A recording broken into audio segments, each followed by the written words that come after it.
going to talk about week 10, becoming an award-winning author. So we talked about categories and becoming a best-selling author, which we're all going to be working towards. And part of award-winning and best-selling kind of go together to me.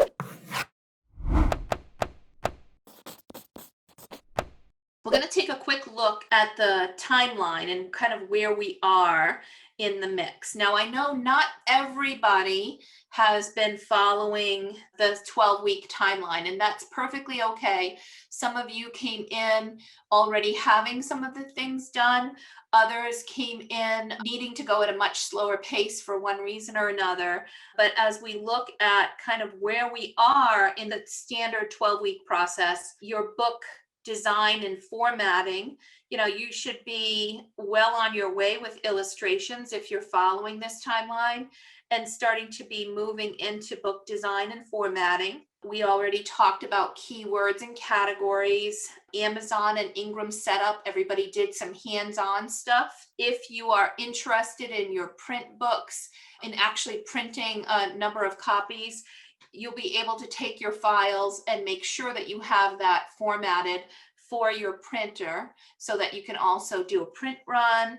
And publicity and marketing is a huge aspect of this. So I also want to just jump to the more detailed view here and look at the marketing end of things, building hype, getting testimonials, bestseller campaign. You could also throw launch team and applying for awards and things like that, all down this marketing end. That's kind of what we're going to talk about today. Is if you've been doing the things that we have been talking through each step of the way, then you're already well on your way to developing and creating an award-winning book. But we're going to do a refresher here, and let's see are we on track? At this point, a lot of people are telling me I need a little bit more of kind of pulse check from week to week. Where should I be? How far should I be in this process? But I don't want it to be paralyzing for you.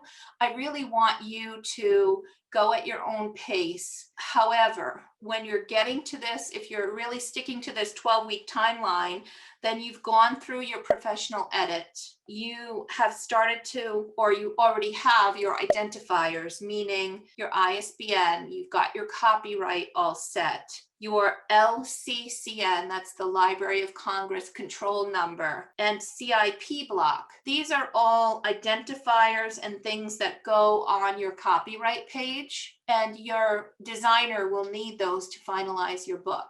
We've already talked about marketing plan and press kit. You've probably filled out those things already. And remember, once you post your final press kit, post it to the Facebook group, tag me, tag Nira, and you'll get a little extra help from me putting together keywords and categories. So I'm offering you an incentive to get that press kit finalized so that I can help you move forward, and so that you can use that also to advertise and to do the things you need to do with media and influencers. So post your press kit if you haven't already. Illustrations are in progress. Your marketing has started. Social media accounts and website are there, and you're starting to let people know, hey, I'm writing a book, or hey, I'm getting ready to launch. You're planning in week 10, if you're getting ready to publish within the next 2 weeks, 4 weeks, 6 weeks, pre-orders and launch planning and all of that kind of thing are starting to be where you're focusing your attention. Working with influencers, we have that list of 700 plus influencers that you can reach out to, and you're executing on the marketing plan that you put together. So how do you become an award-winning author? Professional looking cover. If your cover is not perfect, if it looks self-published, just doesn't wow people, it's not going to get a lot of clicks. They say don't judge a book by its cover, but we all do it, right? When we are looking at a sea of different books coming up in our search as we're on Amazon or on other sites, or even in the bookstore, as you're like looking at all the things, what's the first thing that draws you in? It's the cover of the book. Sure, there are times when you see awesome reviews or people say you absolutely have to go buy this book. It's awesome. Don't look at the cover, just buy the book. It's so, so good. And yes, I might buy it at that point as a recommendation. But if you're looking for people to discover your book and you don't have those rave reviews, then you definitely want to make sure that you have a beautiful cover, that your illustrations are on point. You know, it doesn't look like a self-published thing or clip art that somebody just took and created a book. Because there's a lot of that on Amazon right now. With the birth of KDP, or before KDP, it was called Create Space. When that was born, there were a lot of people that were going in and just, you know, throwing clip art and putting their books together and then uploading it to Amazon and selling it as a children's book. So people got really a bad rap with regard to self-publishing because there was so much of that out there. So don't let your book get grouped in the category with that. And I know I've seen the illustrations that you guys have, and I know that that's not the issue with anybody in this group. Of course, a great story goes into an award-winning book. The fact that it's marketable, you know, some things tend to be a little tired, like certain topics are in trend for a while, then they get tired, they get way too flooded. Unicorns, mindfulness books, things like that, I found like really saturated for a while where everybody had a mindfulness book. So just make sure that your story is a good story. It's got a unique spin. If it's, you know, a topic that is pretty heavy with books in that area, that it's marketable, that it's interesting, so it's going to resonate with readers. And if you can get testimonials and reviews, especially if they're editorial, you know, if Booklist or Kirkus or Reader's Favorite reviews your book and gives you that stamp of approval where you can take that excerpt and you can put it on your Amazon listing, that goes a long way in helping to produce some credibility for a new author. Okay, next here. What are the benefits of an award? So this is my first book and I've got, you know, 4, but I probably have 6 now with this specific book. It's credibility. People are more likely to click on your cover if you've got an award sticker on it. I mean, it's just human nature. When I'm looking at this big sea of books out there on a certain topic, if I see a best-selling banner or I see a book with an award stamp, I'm going to check those out first probably because they did something right. There's some sort of social proof that the book is worth reading, because otherwise it wouldn't be a bestseller or it wouldn't have an award on it. So that's some of the stuff that me as a human, I intend to click on those. Also, recognition and instant respect for certain types of awards, especially the ones that are literary and, you know, highly respected. Kirkus, as a review organization, they also have awards as well. But if you get a starred review, so few people get that stamp of excellence from Kirkus that it opens up a bunch of doors. There are others that maybe aren't as recognizable or aren't as respected, but the general public isn't necessarily aware of, you know, is a reader's favorite medallion as respected as Mom's Choice Award or a Benjamin Franklin Award. They're just going to see the award. When you get into the literary community, for example, with libraries, they know the respected awards that are going to open doors. So bookstores do as well. So those are the individuals that are really looking for or paying more attention to those that have the special awards. Provides new marketing and PR opportunities. Yes, for every award that you win, you should be, you know, sending out a press release or posting it on your Amazon, post it on your website, you know, social media. Just use it as an opportunity to continue to get your book out there and show people the social proof that you're getting.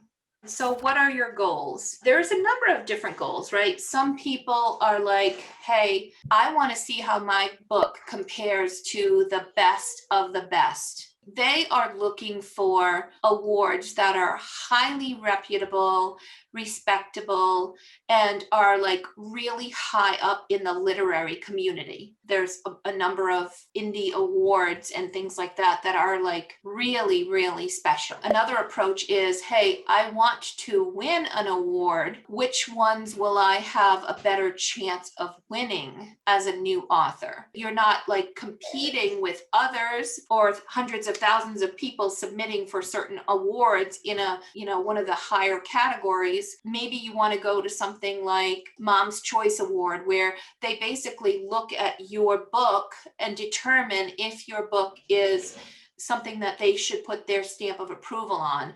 So you're not competing with other authors, but they've also done a lot of different marketing to let people know what Mom's Choice Award is all about. And it's recognizable. People see that Mom's Choice Award on toys and books and things, and they go, oh, good. Somebody's vetted this book. I can trust and I can buy this book. But that's very different than going to the cream of the crop kind of competitions that are really, really competitive. So you have to think about what your goals are and then dig into some of these awards that are available based on your goals as well.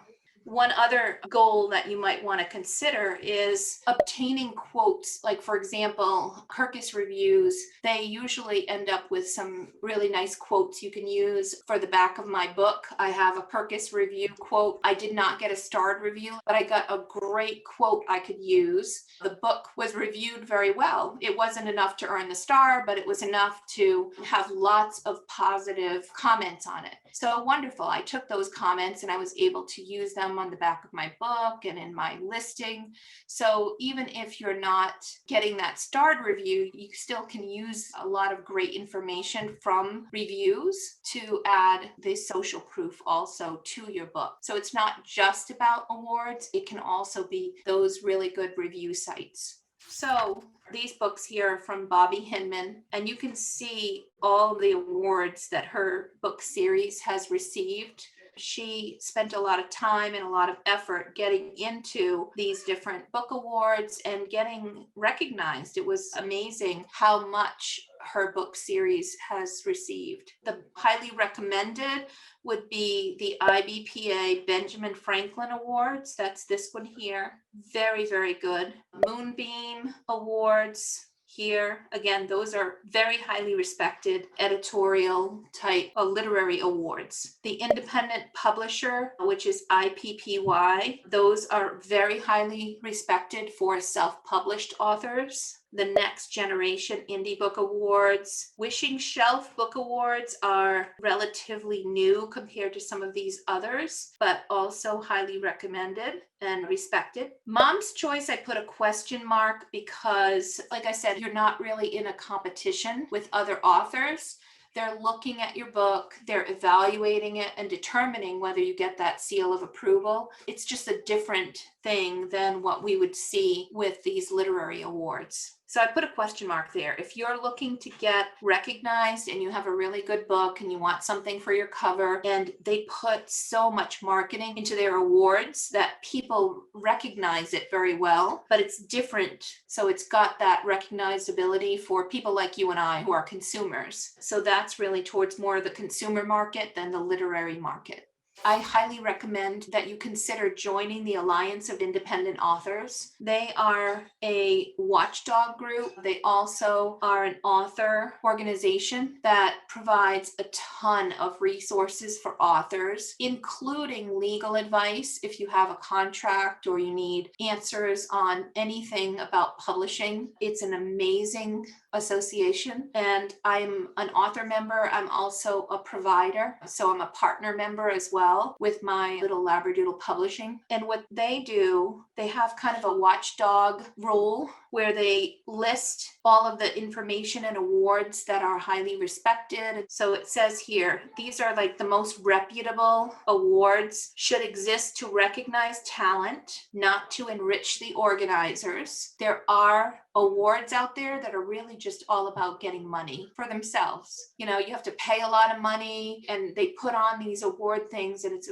very much about the organization, not about recognizing talent. So these are some of the things that they evaluate with the different awards that are out there. Number 2, receiving an award is a significant achievement. So for them, if it's not a significant achievement, then they don't recommend those awards. They say, look at the judging process and make sure it's clear and transparent, that the prizes are appropriate and commensurate with the entry fees collected, which makes sense, right? It shouldn't be about putting money into the organization's pocket. It should be about recognizing and paying prizes. If that's appropriate, it must be offered by a reputable company. And entrants should not be required to forfeit rights to their work. And there are, believe it or not, programs where if you submit and you win the award, you give them rights to your book or to publish your book or something,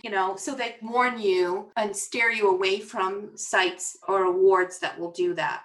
And if you go to selfpublishingadvice.org, this author awards contest, this is where they rank all of the awards, and you'll see their feedback on the awards.